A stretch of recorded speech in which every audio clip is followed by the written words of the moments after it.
Hello everyone, so this book review is on Everyone is Watching by Bradbury, and I'm incredibly excited to talk about this book because I absolutely love this book and I'm incredibly evangelical about it, and I want to get as many others to read this book as possible because I was brought to life by this book. I had so much energy and passion humming through my veins and it just made me feel alive, and that's a great feeling.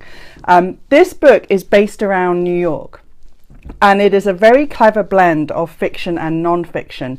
In this book, Megan takes four key figures from New York's history: Walt Whitman, the writer Walt Whitman; Robert Mapplethorpe, the photographer in the 60s, 70s and 80s; Edmund White, the writer who's still alive today; and Robert Moses, the man, the architect, who is chiefly responsible for much of New York's famous skyline and landmarks. And she takes these four lives and she brings them together in a way which really brings New York to life as a city humming with energy, direction, ruthlessness, sex, passion, grit, ambition, and broken hearts and broken dreams, and oppression of the poor and marginalization of communities. And what you really get is a sense of a city constantly renewing itself, new generations coming through and imposing onto New York their own beliefs, their own culture, and how this feeds New York as a city constantly renewing itself.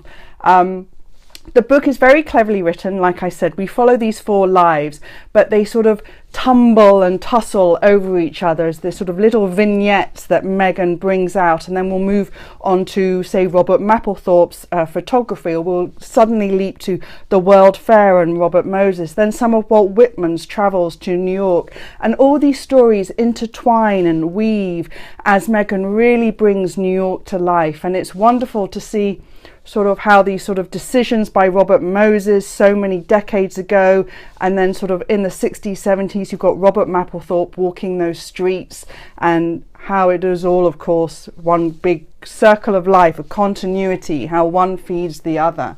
If, like me, you have a weakness for New York, this is the book for you. But what I really loved about it is, yes, of course, it's about New York, and there is much about arts and culture in there, obviously, which was always going to appeal to me because of Robert Mapplethorpe. And Megan really brings out very cleverly brings out some of the famous art, some of the famous photos that have captured New York or captured New York life in the century that she really focuses on. But what, of course, it is about ultimately is about life. It's about life and death and what we do while we're alive, and what we find in our communities, the connections we have with the people around us that affects how we live our lives. I absolutely adored this book.